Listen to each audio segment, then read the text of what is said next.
I didn't even get the stage yet. Maybe try and stay away. Whatever it is, it's setting up.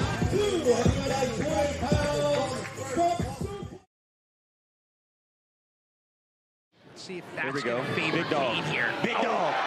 Spectre broke the leg Spectre over top. Hammer's got nowhere to go. Look at Hammer's face. People does. Competitor that comes, competitor. Oh, he's looking at Mark Kane. He's thinking Mark Kane. Oh, wow. Here he is. What we are seeing here is the result. That is on Boumaye. Fans in Philly. On the edge of their Can he seats. get it up?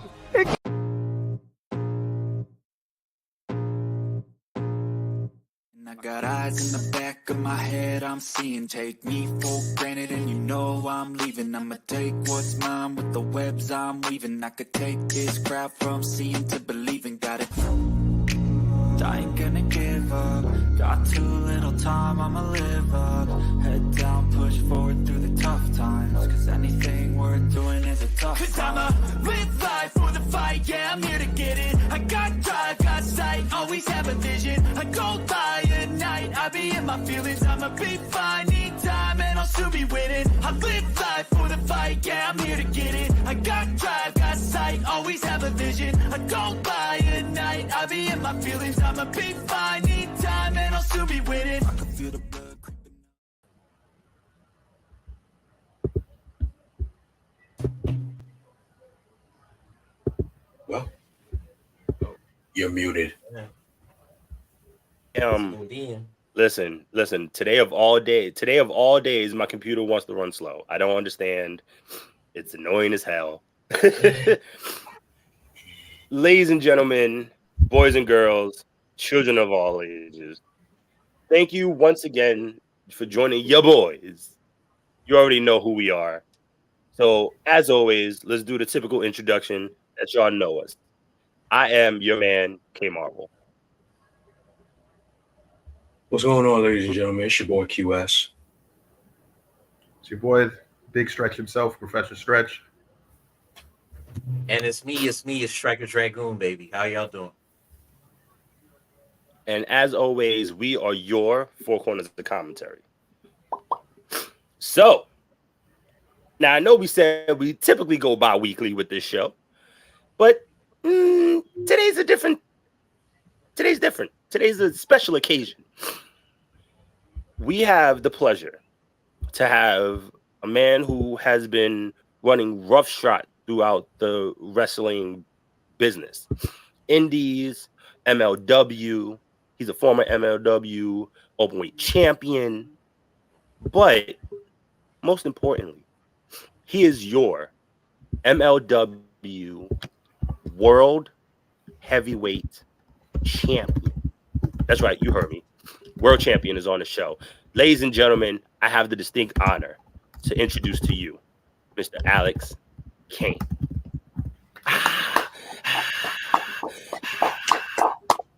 Pop up? It didn't even pop up yet. Come on, brother. Boom, I'm here. My computer's running slow. Let's go. My computer's bugging. Come on, brother. I was giving you the lagging entrance. You know, when you play Walkthrough and for everything to come out, you know, it's that kind of entrance. Yeah, right. Usually this is better. It'd be like that. Look, listen, I'm the oldest one on the team right now. All right, so don't remind me. Brother, thank you like so 25? Much. Me? 36. Yeah, you. What are you? 36? I don't believe it. He's lying. I swear. Why would I lie about that? This? You guys let him lie like this? Because you look young. I'm also the only father. Young. So that's the beauty of it. Wow. You don't feel it. You know what? It'd be your own people. It'd be your own people. Black but crack, baby. Brother, man, you damn right. Thank you so much, man. I know I've said this multiple times already, both on, but really off the air. But thank you so much for coming through to the pod. We appreciate you so much, and the work that you've been doing both on MLW and in the indies, man. You've been killing it. And I'm not just saying that because you're here. You know what I mean? You have literally been doing your thing for so long. And I've had the pleasure to watch you at Battle Club Pro. And man, the match that you've been putting on with these people, once again, both on MLW Fusion, the pay-per-views, and the indies, man. It's truly a pleasure to see. So once again, thank you for coming on the show. Thank you for having me. And that touched my heart. Look, man, I really did. That's what's up. It's always good to hear. It's always good to hear. Look, listen, if there's one thing I know that the four of us can appreciate is when somebody's working their ass off to achieve greatness. And let's start off with the match with Hammerstone, where you won the MLW World Heavyweight Championship. Talk about a hard-hitting match and truly not knowing who was going to win that match. Like, it was literally back and forth the whole night. And man, you pulled it out. And look, once again, it was such a pleasure just to see not only you win the title, but to see the people behind you and people that I know personally behind you. Shout out to Ruthless Lala, shout out to Isaiah Wolf, shout out to O'Shea, you know, and many others. Tyree Taylor. Look, there's prolific. Sorry, had to do it. But man, let's just start off with that. What did it mean to you to beat a champion like Hammerstone, who won from somebody like Jacob Fatu, another badass? You know, shout out to the Samoan Werewolf. You know, to go from him beating him to, like, please. It truly meant a lot. I mean, for you know, MLW, the league, to, you know, they put a lot into me as what I've heard, how I've heard it put, but they truly did. They put a lot into me. They put a lot of character work. They put a lot of, like, you know, time and energy into me as a human being and also as a wrestler. And for them to, you know, trust me with going in there with Hammerstone and having the match that we had, that I guess the best way to put it is truly that's everything to end that long of a reign. Because essentially Hammerstone did the same thing which is, I just realized that he did the same thing with Fatu. But he beat Fatu. Fatu was the longest reigning MLW World Champion. And then I beat Hammerstone, and he's not the longest reigning, but he's in the modern scope of things. He's one of the longest reigning. And it was a very great, you know, title run. And since I've always wanted to wrestle Hammerstone in MLW and finally getting to do that on that big of a stage, like, yeah, that's amazing. You can't ask for anything better than that.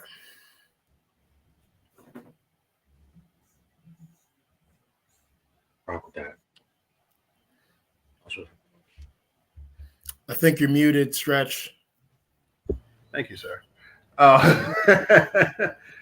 No pressure. Live TV, ladies and gentlemen. Given your wrestling style, you know, you really are, like, I think, like such an amazing, versatile wrestler. You know, the combination of brawling, a lot of technical wrestling, especially one of my favorite staples in professional wrestling, suplexes, which, you know, drew me to you in the first place. I was like, Jesus, like watching a Black Steiner. He's just throwing everybody around all over the place.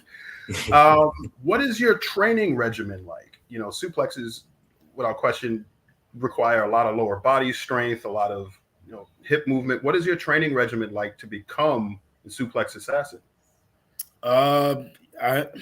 I mean, right now it's like a lot of, like, conditioning type, like, I guess, like bodybuilding type stuff or whatever, because you got to have a lot of everything. But definitely, like, as I was kind of like creating everything, kind of putting shit together, lots of deadlifts, lots of squats, kettlebell swings, like med ball throws, med ball slams,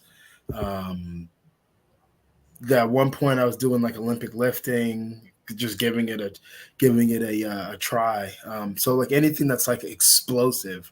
And then like I think one thing that never leaves you is if you wrestled at any point in your life, it never leaves you. So like, and I mean like amateur wrestling, collegiate wrestling, whatever level you make it to, but that's one thing that never leaves you. So I still like have all of that technique in my body.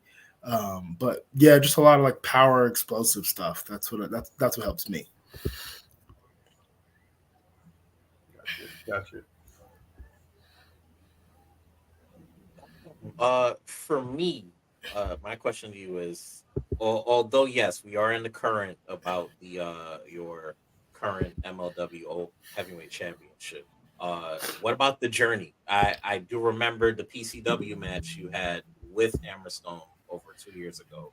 But tell us about the journey to this actual title. Tell us, what it was for you then, just to chase the title or chase the spotlight of becoming a champion now, as opposed to 2 years ago when you were chasing it. How does it feel to get here now? So yeah, like I said before, like MLW put a lot into me. And like I'm glad they didn't like rush me or anything like that. And they let me cook. They let me cook for a minute. Like the journey to get here, like, battling like some depression, battling like some self-doubt, battling, some like low self-esteem, low confidence, stuff like that, to, not kind of coming in my own. I got to quit using those words. To coming into my own, finding my own lane, finding my own, persona, really injecting my personality into, who Alex Kane is. That was definitely a major part of the process. Cause like before that, suplex assassin, cool, great, awesome. But like, what else is there? So like to cultivate a persona that works for me. And then also, forming the Boomai Fight Club, which is also a huge part of my journey. And, really getting comfortable within that, getting comfortable being a leader, being comfortable on the mic. Cause like, if this would have been, like 2 years ago, like it wouldn't be this cool. It wouldn't be this special. It wouldn't even be this amazing. Sorry. There was I think I said it in the little documentary thing. Like it was, I didn't feel like the Boomai is for the people thing when I was wrestling Davey that second time. Davey Richards, but I was definitely getting over with the fans as far as like who's babyface, who's heel. Because I remember in that match, that man literally said, like, I guess you're the babyface tonight. But like I think it was going into that no ropes match, and people really started to like tap into Boomaier is for the people, and just how much that has grown, and just like, and I've grown with that, Philly crowd. Like they saw me debut and they saw me in the battle riot. They've been there for all my big moments. So like to kind of grow with them along this journey, getting to this world title match, and like that week was insane. Like I had never been so emotional as an adult, because normally I pack it all in and push it off somewhere. But that week and that day of, that was heavy. But like the journey has definitely been amazing. The destination is amazing too, but the journey and just kind of like being able to go back and kind of like watch myself grow, throughout the pre-tapes and all the matches and stuff like that I had leading up to this moment has been it's been like a movie.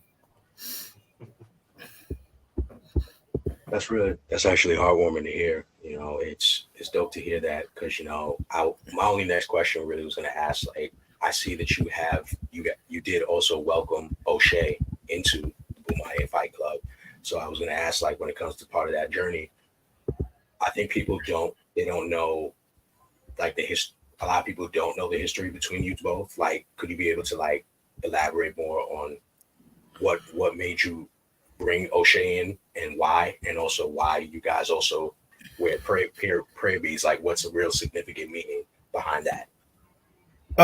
Okay, so I'll give you the full thing. So like so before I even like ever talked to O'Shea, I think we were like on Facebook at one point, and he was going back and forth with some dude, and I was like, oh yeah, that dude's gonna beat this guy or whatever. He's like, you're not, you must not be a smart one or whatever. So that was our first little interaction. And then like years kind of like a year or two went by, and I got discovered by Scott Hensley. He does the Future Showcase stuff, but that tournament put me on the map.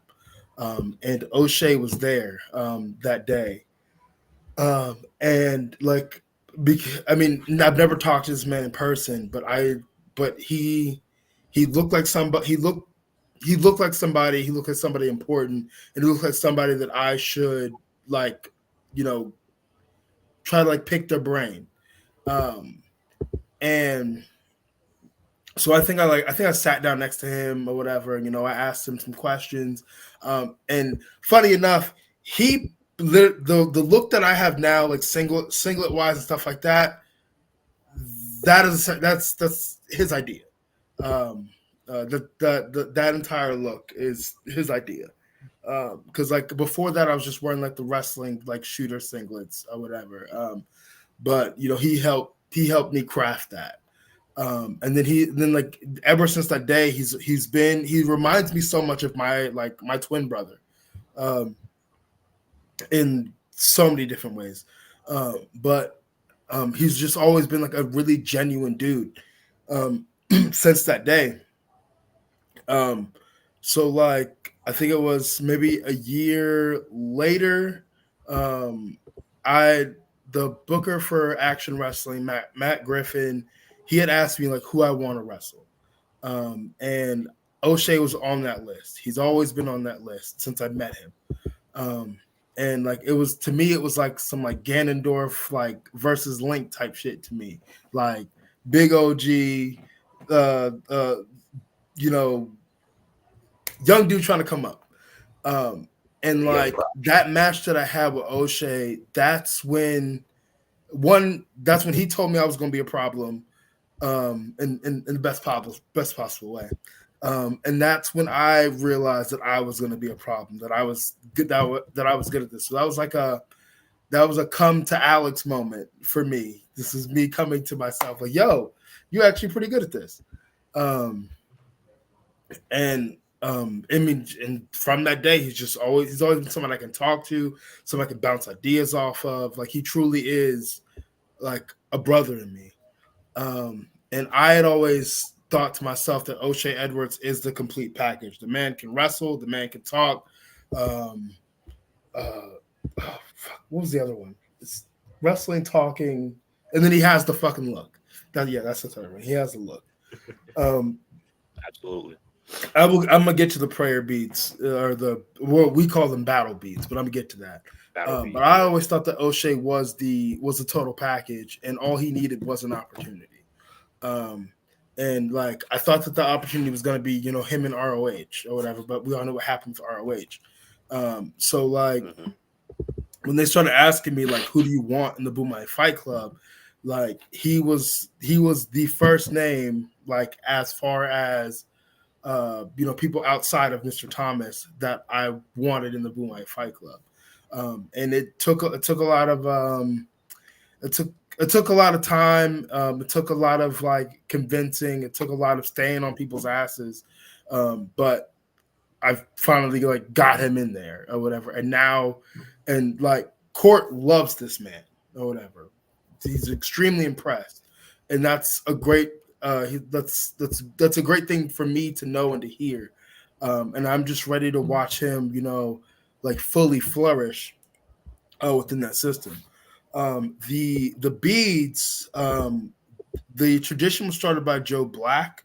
I don't know the complete lore of it all, but in simplest terms, they're normally given to somebody to whom either wrestles Joe or if someone were to wrestle me and I felt like, this dude, this guy's next up, or, this guy, is going to be a problem, essentially. Like it's like gang initiation-ish stuff or whatever, but you never know when it's going to happen. I had no idea that he was going to put those beads on me. But, I got my ass beat. I gave some back and he was like, yeah, it's time. Bam. So that's kind of it. It's like some tribal shit. Also, like I'm part of the tribe of the Kaiju or the tribe of O'Shea. And then there's like a few other dudes that are part of the tribe of the Black Cloud. But it's some like anime comic book shit. It's how I see it. It's respected. It's all good. I mean, I'm just glad to hear that. You're talking to men who follow it, who follow anime. We're like that. That's our niche. One of them. Yeah, one of many. One of our niches. Yeah. You mentioned Battle Riot earlier, and just studying MLW and studying your career, Battle Riot has been such a pivotal event for you. You debuted at Battle Riot 3.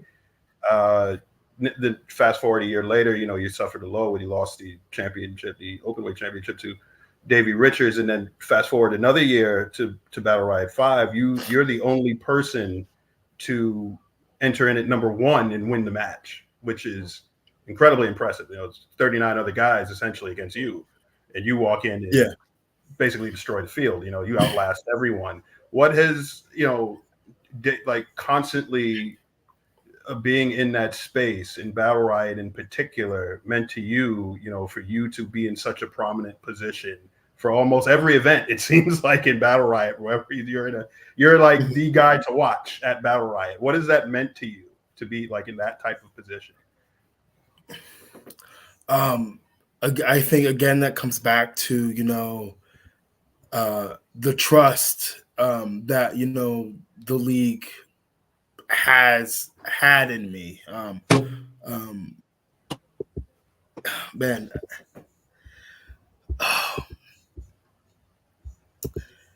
I had never, honestly, before you even said that, I didn't ever actually think about it like that. That literally, at every Battle Riot that I've been a part of, whether it be the actual match or a match that's happening at said event, I've always been a focal point. Maybe not the main one, but I mean the last Battle Riot definitely the main focal point. But I've always been a centerpiece, which is actually kind of nuts to think about. Man, I don't know. I honestly don't know. I don't know. It's overwhelming. That day was overwhelming. It was also cool, and it was also it was a way to test myself. It was honestly a way to test myself.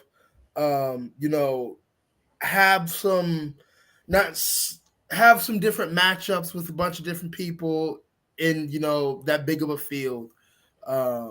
It was really a way to even, I don't know, bigger level, showcase what I can do, under stakes and pressure, and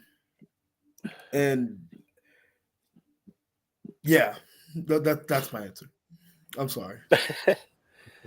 Listen, no, it's cool. Look, you answered it to the way that you could just now. It is what it is. Ain't nobody gonna judge you. Somebody. So you can kill all of us. No, true. Right. Somebody out there that's gonna judge, but we got 2 words for him, and it's not suck it, it's F him. So we know that, or it's been widely said that you are the second openly, and excuse me because I always say this wrong, and y'all, everyone, please forgive me. I'm the second second bisexual, Thank openly you. gay world champion. I was gonna do the letters, but I always mix them up. It's terrible. It's terrible. Yeah, it's okay. But yes, and I know that you've spoken about representation before, and you've had matches with people like Effie, for instance, who is open, and man, he's so loved within the wrestling community. But for anybody who's watching, who wants to become a wrestler and represent, what advice would you give them, and how important is it for you to represent?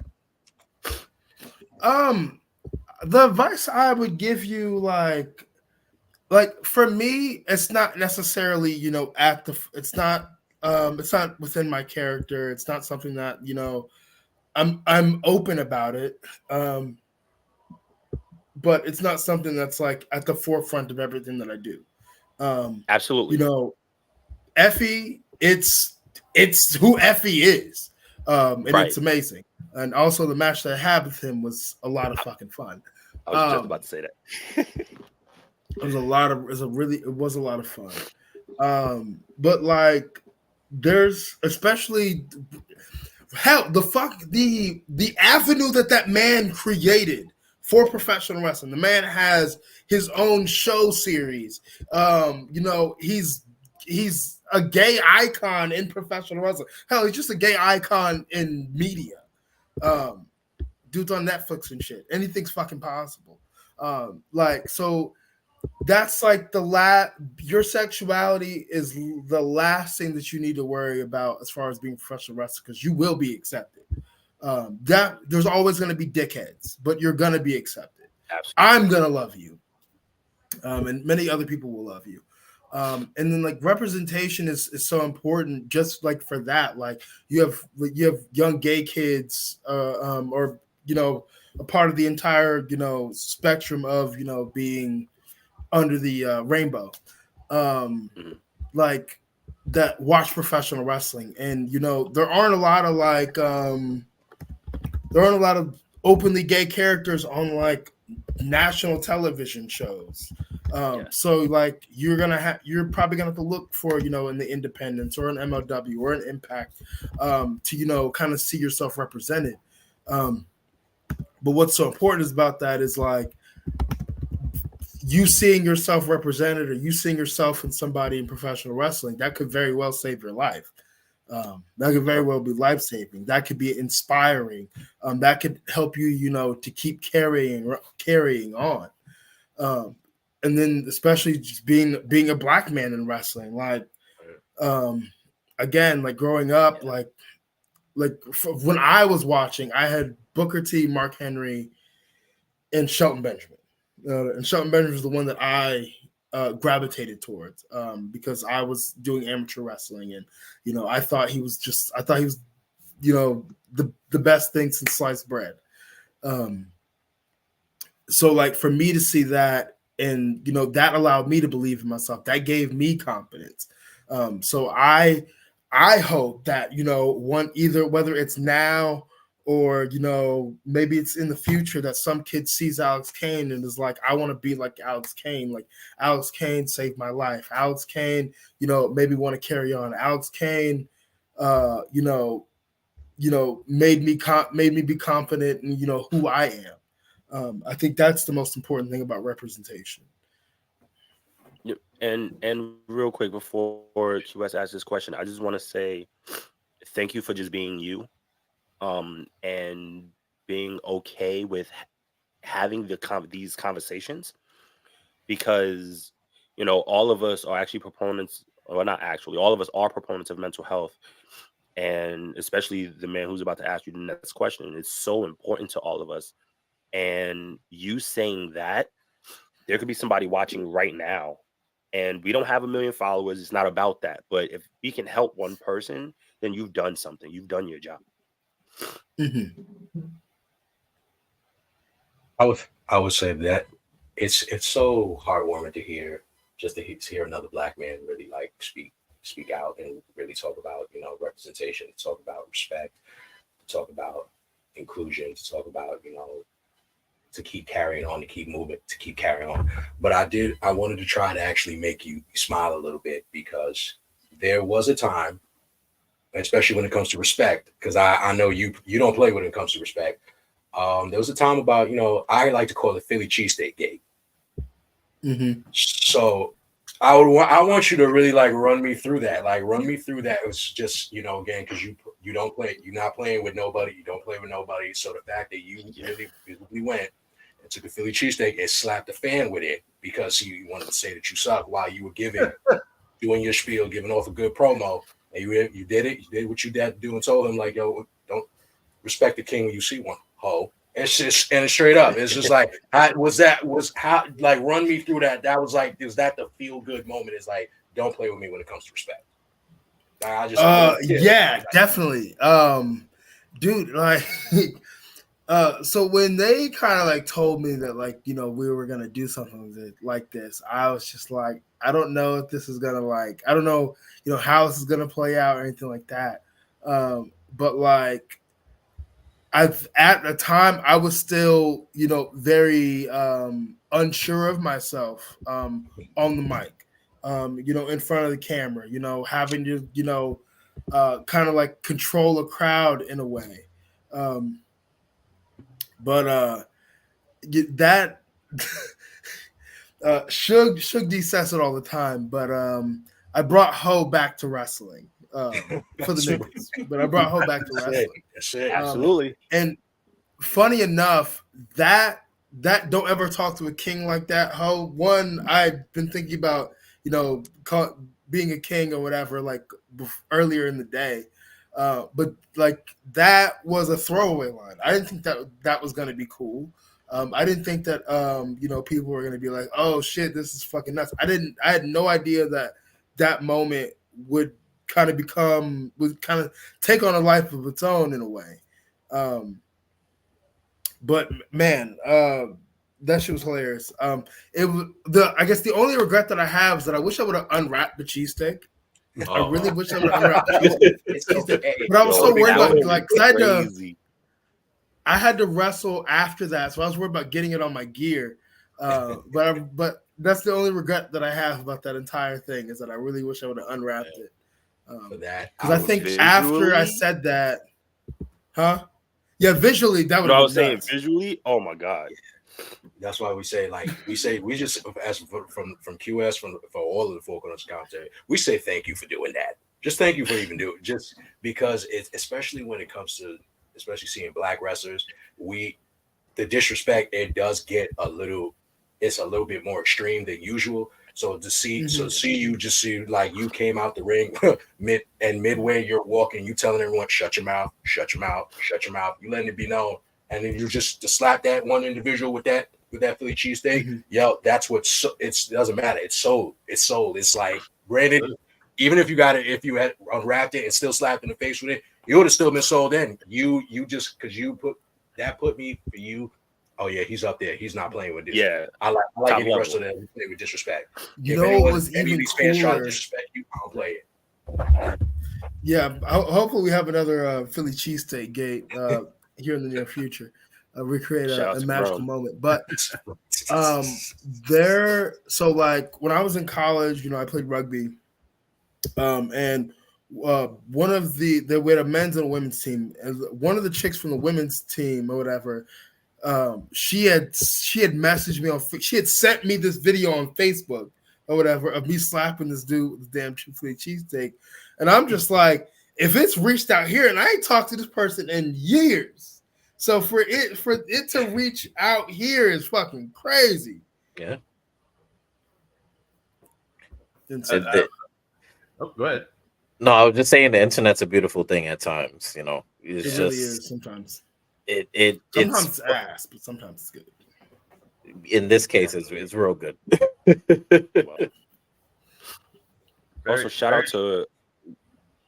Sorry, I just wanted to real quick plug something else. Shout out to the pay window with Sloan and the professor Nick Harrison. Our guest was on the show. This was a few months ago, and they were talking about the Philly cheese situation. And when I tell you, as an editor, I was crying because the way to get into it, and gentlemen, y'all know Sloan, y'all know how he is. Shout out to Big Sloan, shout out to the CBD Multimedia, to which we are now a part of. But listen, if y'all haven't had the chance, go back, listen to that episode. You will die of laughter, I promise you. Sorry, Stretch. Very short question from yours truly. Who's been your favorite person to suplex thus far? Fucking ringleader Midas. Oh, Did you say that? Not my boy. Come on, man. The highlight, and Shay, Midas is a really cool guy, but I noticed in the highlight, like you got a lot of air from him on that one. Listen, my daughter would not appreciate that one. All right. She loves main event. Well, she can get suplex too. Yo, whoa, everybody she is not, bro. Like, hold on. Listen, first off, I am non-violent. Okay, that is not my Don't Steve. play with no disrespect. No disrespect. We just said that. that is child abuse, sir. Suplexes are rated E for everybody. Jesus. So actually, man, if you don't use that in a promo, I'm gonna be upset. Good segue, because I actually had a question about your vast move list of suplexes. What is your favorite variation of a suplex, and what is your favorite combination to lead into? My favorite is the release vertical suplex, the X-plex, or what do I call it? Canageddon. That's my favorite to throw. One, because people always freak out for some reason, even when I tell them not to. I mean, you're literally just doing a flip. But for me, it's the most visually pleasing. And then my favorite, actually, I guess my second favorite is the corner exploder. Whether it's done, as a hook, or it's done, it's kind of like one of those like touch and go type situations.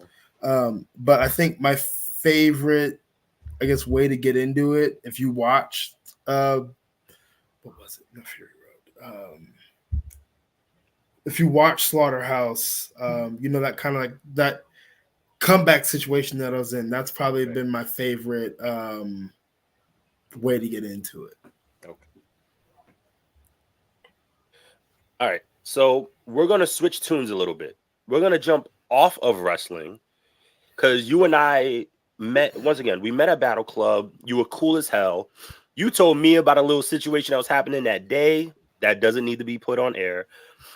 But between that and me finding out about two shows, and we literally did did we just become best friends? Can you explain your love of giant robots? Be it, we would talk about Gundam and Zoids, things like that. What do you love about it so much? It was, for me, it was a way for me and my twin brother to bond. I wasn't die hard about it, but my twin brother was really, really into it. He had the toys, he had the games, and I just kind of wanted to find a way to be closer to him, because, like, weird enough with us being twins, we weren't like this. He was more like this with my older brother, which was weird. I ain't like that. So I had to find like my way into having a tighter relationship with him. Like through that, playing the Gundam games that he had, playing the Zoid, you know what the fuck I'm trying to say. The Zoids, I got you. Zoids. I said, okay, I'm just making sure I said it right. Yeah, you were right. You were good. I kind of like, it grew on me a little bit. So like, I remember he had like 6 or 7 of the Gundams. And like, I didn't necessarily like all of them, but I did find, I believe it was like the Zulu Warrior one. And I'm Black, it's Africa, it's calling my name. I can't remember the name of it. The one from G Gundam. Yeah, G Gundam. Oh God, what was it called? Had like a fucking That's spear. Had a fucking. It was like it had the shield, the tribal shield. Yeah, the tribal shield that had like not a zebra. You know, it was a zebra. On the fucking like shoulder plate. Shoulder. Shoulder plate. We'll call it a plate. And like that was my fucking favorite. I'll be playing with that shit any which way I possibly could. So yeah, my love for both brought me closer to my twin brother. So yeah, that's where that love stems from. I got the what is it? I think I got the Wing Gundam behind me right now. Like still in the box, didn't take it out, wanted to, but you can't with all these pops and stuff. I can't. It's just disrespectful.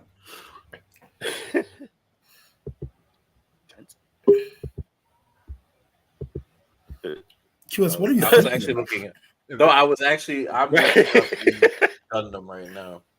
QS, I was doing the same thing actually.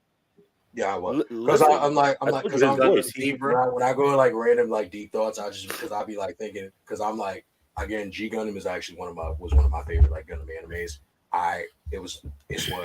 It's actually what I always used to watch like growing up when it was on Toonami. So it's like when you were talking about it, I'm trying to really go back and remember the scenes and be like, which trying like that Gundam, the name of it just escapes me. But Stryker said it's Zebra Gundam. It's Gundam Zebra. Yeah. Gundam Zebra. Okay, gotcha. Because it was just that's why when I go in deep thought, I'll be sitting here just I can't even change my face. Yes. My face it really reads well. So I'm like really in deep thought, like what's going on there? Like I can't. And when it's like I can't solve it, I go crazy in my mind. There you go. I know it's not best right now because the light is like literally right here. Yeah, I got you.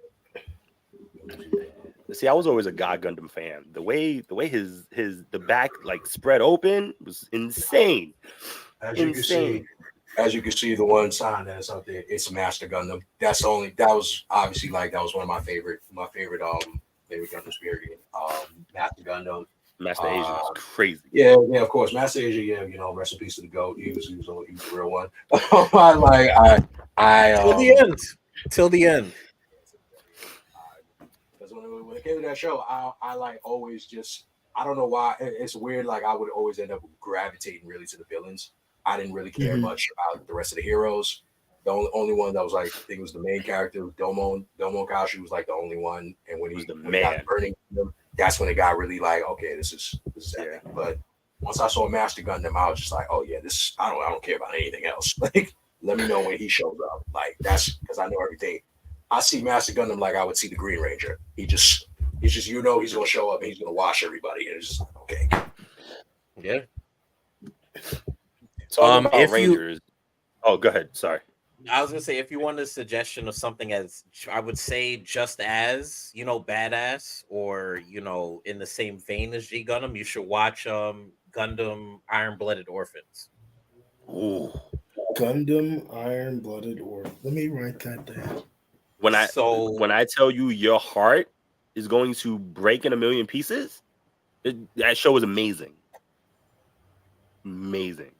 So just think of kids. Every Gundam has a political aspect to it. So just think of the actual poor people rising up against the government and stuff of that nature. It's not like your typical. I'm gonna love that. Yeah, it's not your typical. Hey, I'm the rich kid, or I was training to be a Gundam pilot to do this and do that. No, it's the poor people that were trying to come up. And they ended up finding a Gundam and they decided, hey, the government's been screwing us. Let's, fight against them. So it's really dark. Like it's one more of the dark. What is it on? Where can I stream it? Crunchyroll. Otherwise, if not, I've got. I got you with a free resource. Listen to him. I got you with a free resource after the show. Don't worry about it. I just can't post it. There we go. Yeah, there's also Wasn't trying to mention it, but yes. I actually have. You can't go wrong. That's a stretch. I actually have the figure of the main Gundam for that show. I have that, and then for Zoids, I have the Liger Zero Jaeger, which is the blue form of Liger Zero. My favorite. Bruh. when I was a kid, I always thought like we as a society would get to a point where we had, Zoids. I mean, of course not, but as a kid, it's like, I think it was like, remember I was like, yeah, like the year 2020, we're gonna have Zoids. It's gonna be fucking amazing. Yeah, right. I mean, at least we do have Gundams. We have Gundams now, at least, So if Japan could make it and it's, for show, I can imagine what they do if they get some military might behind it.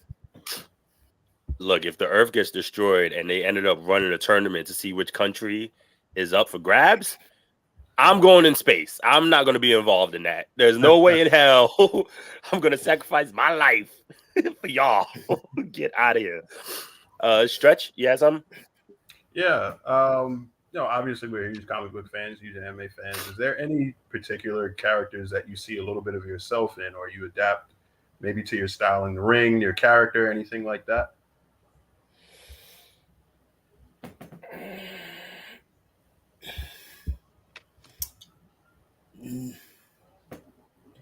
No, I'm sure they exist, but off the top of my head, no. As far as like like I guess inspiration or we'll go with inspiration because I can think of any other words. As far as inspiration for Alex Kane as a character, I more look to actually I guess I could say like a movie character, Clubber Lang. I definitely drew from him. Maybe Mr. T was the whole reason why I ever got a mohawk anyway. But I definitely drew from Clubber Lang as far as from like a character. And I'm still searching and trying to like develop the character itself or the persona is what I like to call it. But like outside of movies and entertainment, a lot of the inspiration from Alex King comes from like the larger than life like athletes, like the ones that I like for Brian Dawkins, T.O. and Shadow Tarasenko. So that's where I drew a lot of the inspiration from. Great personalities. Definitely put a smile on my face. Because like I'm like the world's hugest like Rocky buff. Like I can probably quote Rocky 3 verbatim, like from everything. Like the Clubber like challenges him in like the city square, and he like insults his wife in front of him. I absolutely love Rocky 3. So it warms my heart to hear you say like Clubber Lang, because he's such an awesome character. Like just in general. No, it's crazy. I've never been a Rocky fan. Oh my God, man, you're living wrong. It never did it for me. Like, don't get me wrong. There's one-liners, you're like all over the place. You know what I mean? But it never did it for me. Like with Mr. T, right? When he's like, what's my prediction for the fight? Pain. Like that's hilarious. Yeah. Outside of that, I'm good. It just I don't know, and people look at me sideways. Sorry. Movie like you can't just stop there. Like Apollo turns his back.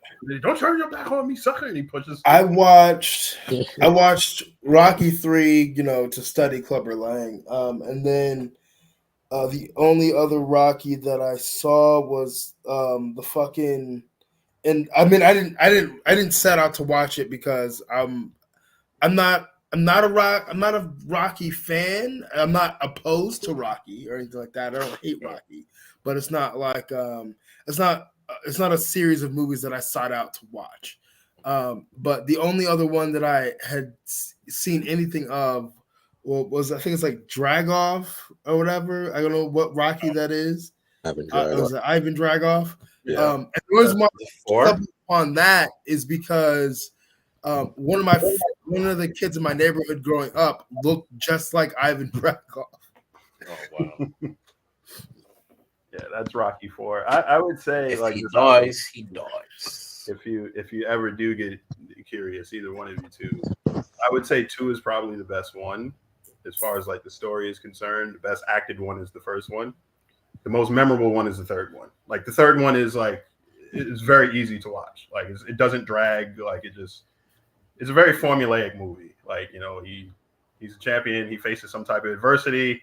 He trains and then he beats up the bad guy. Like very formulaic, but it's like, I don't know. It's like a microcosm of the '80s. It's like one of the greatest movies with Stallone where nothing blows up. So, for sure. Like I've watched, as far as boxing movies, I've watched Creed 1 and Creed 3 because I watched them. I was on a plane. For some reason, none of these plane libraries have the second movie. Disrespectful. So jumping back to wrestling for a second. So with the Boombaye Fight Club, right? Number one, fire logo. Let's just put that out there. That's a fire logo. But now you have O'Shea, you have Mr. Thomas, and you have Jay Bougie, whom is ripping it up on the indies. What is it about Jay Bougie that made you want to bring him into the Boombaye Fight Club? He repped Boombaye before I even thought of putting him in the Boombaye Fight Club. He was repping MLW before he was even, you know, a thought of being in the company.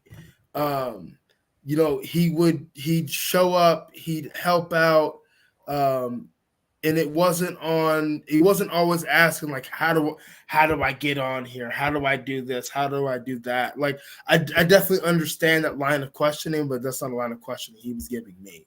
But yeah, once I started seeing him, like, you know, kind of put on for the Boombaye Fight Club before even being in the Boombaye Fight Club, I was like, we might have something here. And then I he sent in like a highlight tape, and Court was really fucking with it. He really liked it. And, you know, decided to give him a chance. And that chance was the Boombaye Fight Club tryout match. Yes. And he did the damn thing there. He really impressed there. So, like, you know, and also he was patient with me because a lot of motherfuckers be asking me questions. I'm like, bro, like, I can only do so much. Like, I can want you to be here. I can want you to be in the Fight Club or in MLW. But, like, if the powers that be ain't fucking with you, there's nothing I can do. Right. There's absolutely nothing I can do. So he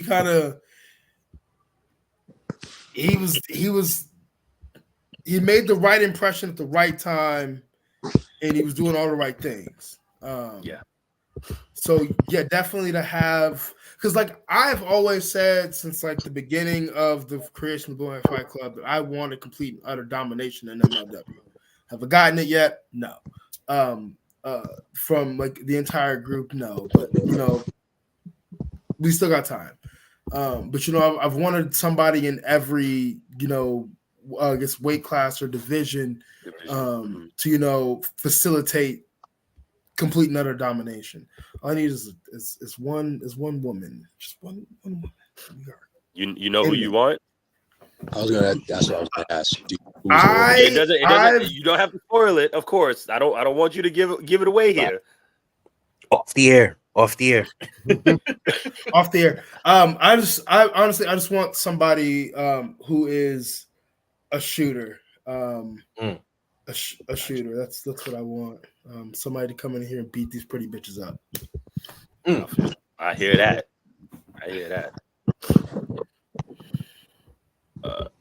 So, man, listen, I said it earlier, right? I said at the top of the show, you've really like you've killed the game. I mean, you have made like platinum out of these opportunities that's been given to you, that you've worked your ass off to get to. You are now the MLW World Heavyweight Champion. I know the whole dream match thing. We spoke about it off air. I'm not going to do that to you. But I'm going to list a couple of people that you've wrestled recently. Willie Mack, I'm going to include Hammerstone on this. Effie, Tom Lawyer. There's some people that I know that you haven't had a chance to wrestle yet, who you know is going to eventually come after your heavyweight title. Who do you? I'm gonna flip it, right? Because look, you're the suplex assassin, right? You're gonna kill anybody that's in the ring. But who right now on the roster you think would give you the biggest run for your money that you haven't wrestled yet?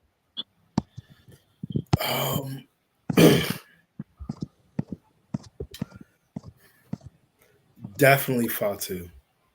Definitely Fatu. Great choice. Yeah, he's man. Listen, that match. That man, dude is unreal. He's unreal. The things that he can do with his size and his athleticism, his mind for the business. I mean, granted, obviously, right? He comes from one of the, if not the best wrestling family in wrestling history. Yeah. So his mind is already has already just full of knowledge. So he already has that to get to employ, if you will. Right?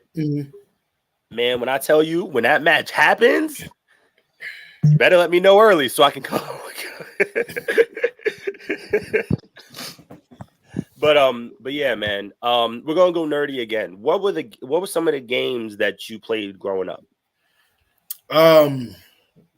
Fucking Donkey Kong 64, Bomberman. That was one of my favorites. Kirby. I think it was like Kirby 64, Warzone, WWF Attitude, WrestleMania 2000, SmackDown Shut Your Mouth, SmackDown Here Comes the Pain, Day of Reckoning. I think all three of them. Boulder's Gate, I think both of Marvel's Ultimate Alliance, which they need to redo that game and re-release it. That game was fucking awesome. Yep. They did 3 for the Switch. I guess I got to get a Switch. Yes, sir. Ladies and gentlemen, I hope y'all are taking notes. He's literally dropping classics. This is the staples right here. I hope y'all taking notes. I gotta go check this out. Need for Speed Underground 2, which is my favorite Need for Speed game. Classic. And man, that game. I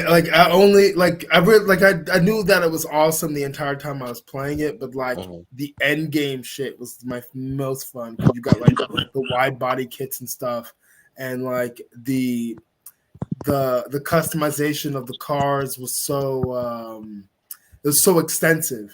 Right. It just made for like just a really good fucking game.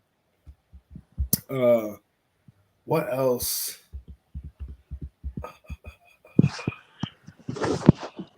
I think we had a Gundam game. My brother had the Zoids game. GameCube one is really good. Oh man, yeah, the GameCube. Yeah, that's what he had. He had the GameCube. Yeah, I think it's Zoid's Battle Legacy. Yeah. Yeah, I still have to buy it. It's expensive now though, but it's definitely worth the buy.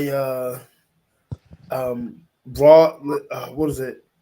Raw's War for the Xbox. Yeah. The game, oh my god, terrible, terribly game, put together game, terrible game. WrestleMania 18, which was also not that great of a game.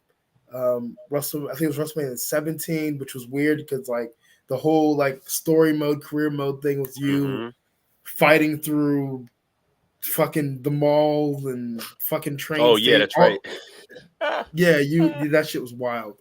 Raw 2 was one of my favorites. I guess like the game engine wasn't great, but the idea of Raw 2 was fucking awesome. Yeah, for sure. No, definitely. Being able to, especially the original Xbox, you could put your music on there, and then you could create entrances and stuff like that, which was amazing. Yeah. Between the Xbox and I think it was the PlayStation 3 that you could do it on. and putting whatever music you wanted as your entrance was one of the greatest features that they took out of the future games. And I understand it. Maybe it was licensing, maybe it was other things. Like there's a business side to it. But that by far, when you can come out to, let's say you made a character and you was coming out to California Love, like that, that's wild. That's wild. With that being said, brothers, do you have any more questions for the Suplex Assassin, the World Heavyweight Champion?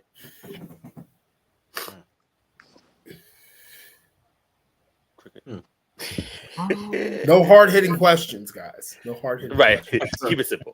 Keep it simple.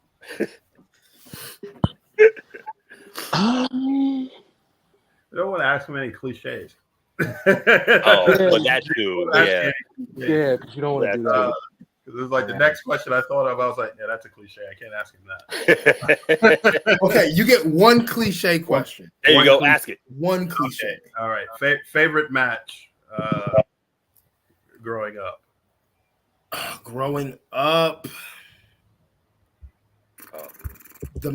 I guess I can tie this into another. So the match that I watched that made me make the decision to want to be a professional wrestler was Taker versus Jeff Hardy for the undisputed title. That was the match where I was like, Dad, this is what I'm fucking doing with the rest of my life. Oh, God, so, bam, just we got two. We got the answer the cliche, and we knocked another one out. Right, for real, seriously. Well, look, man. Once again, oh, sorry. Go ahead, Stryker. No. Go ahead. In the meantime, I'll think of it before we close up. Oh, all right. Alex, please. This is the time for you. You can say whatever you want to whoever you want, and or just plug some of the upcoming shows that you're going to be at and who you're going to wrestle. Let me look at my extensive calendar of shows. Tomorrow, I will be at Wrestling Federation of America. What is it? Marlboro, Mass, because I cannot say Massachusetts to save my fucking life. A lot of people can't. I got reamed by my wife for not being able to say it like she says it. But yeah, that's where I will be tomorrow. Boomai Fight Club. I guess it's a variant of the Boomai Fight Club versus Rex Lawless and this team called the Collective. And then I will be there again the November 10th and 11th. And then I have MLW Fightland. And that match that you wanted, that you were asking about, that match is happening at Fightland. No. Yeah, it's happening at Fightland. That's in Philly? That's in Philly. I'll be there. I don't care what I gotta do. I'm gonna tell my missus put the baby to sleep. That's gonna be insane. And yes. Oh, jeez. Can't wait, man. I cannot wait. I think everybody should just be really excited. Once again, Fightland, all the MLW pay-per-views have been fucking fire, bro. I can't say that enough. Listen, MLW since it's come back has been on fire. I've actually got my question now.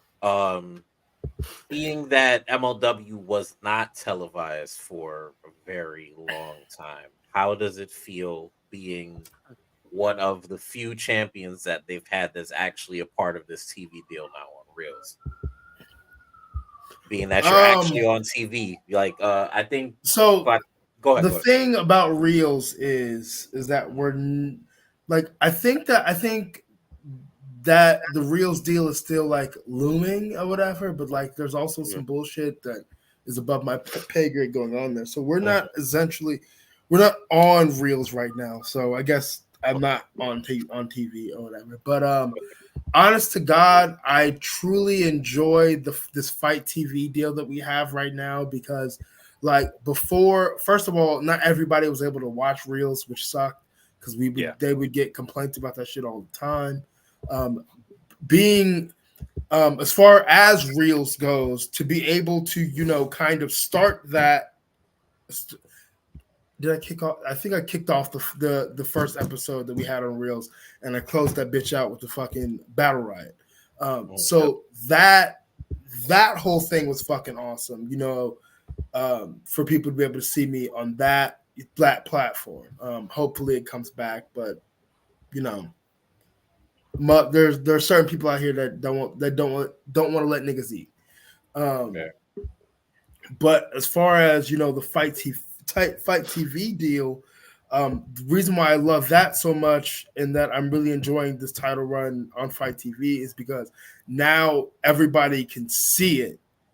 Yeah, like that night. Like it's not they got to chop this up and then feed it to you throughout the weeks. Because I can also understand that sucked.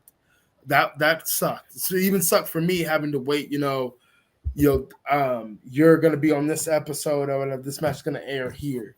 Now I can just go to Fight TV and watch as many times as I fucking want to. Right.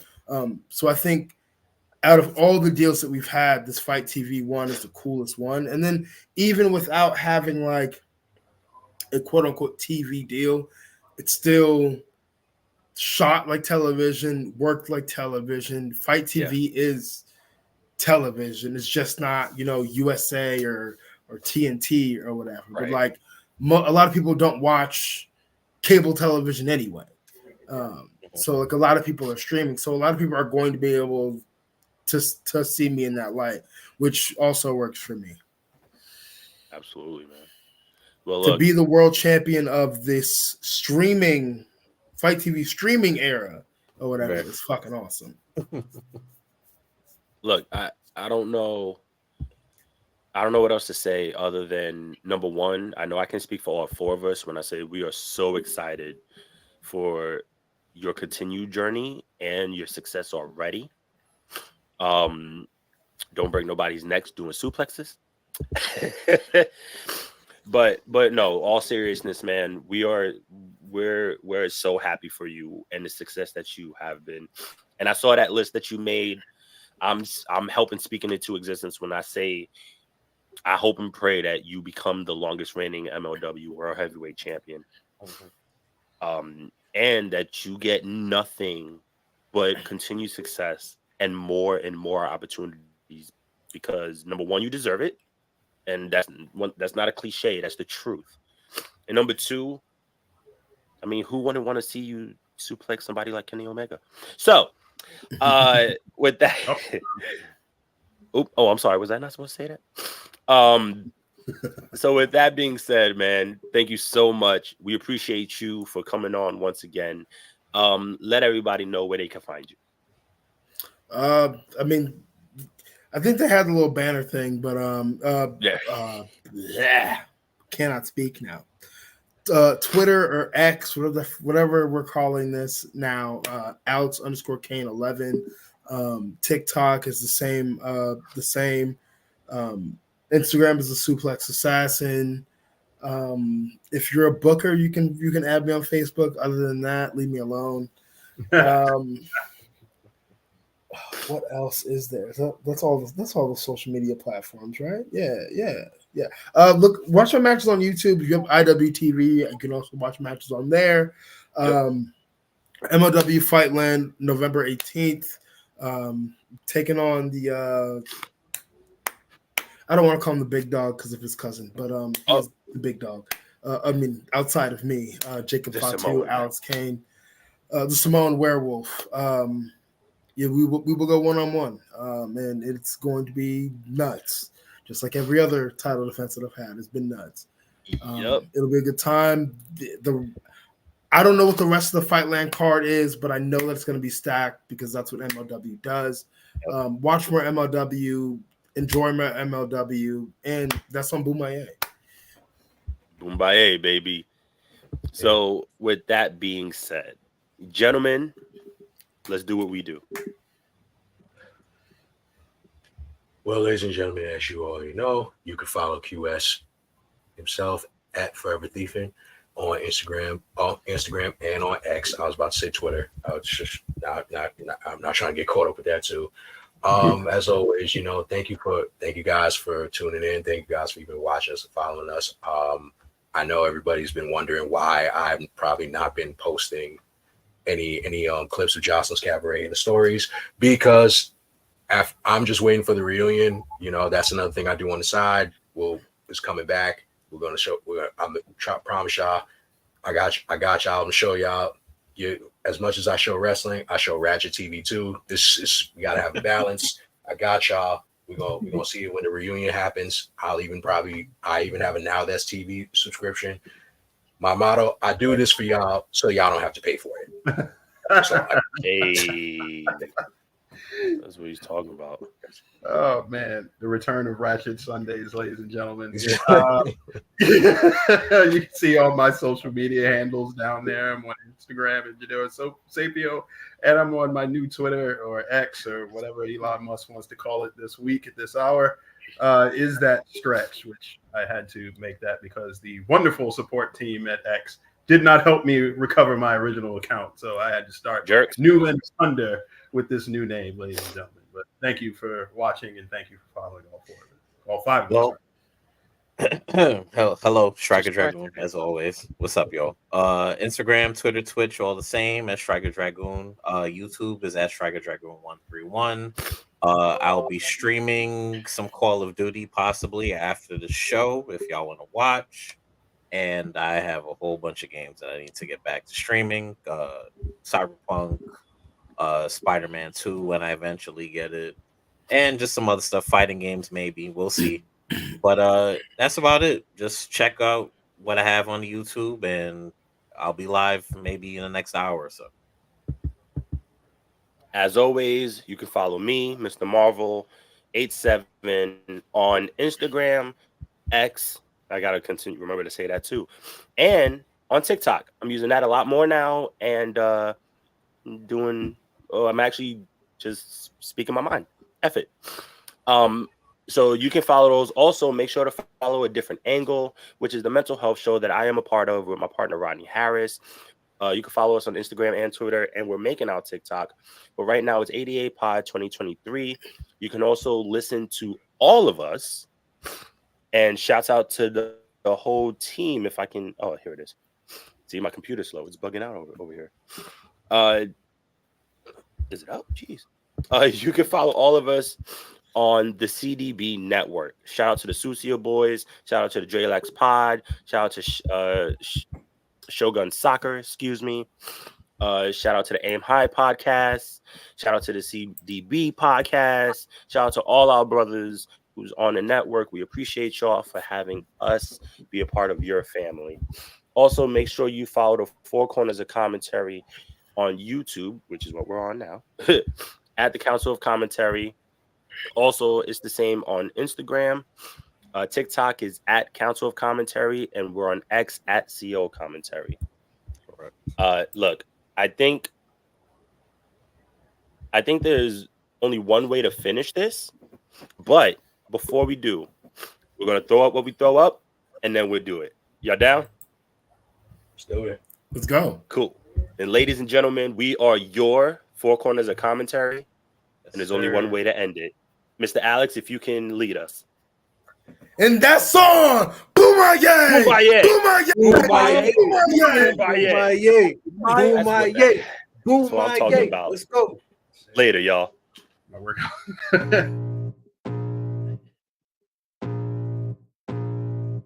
I got eyes in the back of my head, I'm seeing. Take me for granted and you know I'm leaving. I'ma take what's mine with the webs I'm weaving. I could take this crowd from seeing to believing. Got it.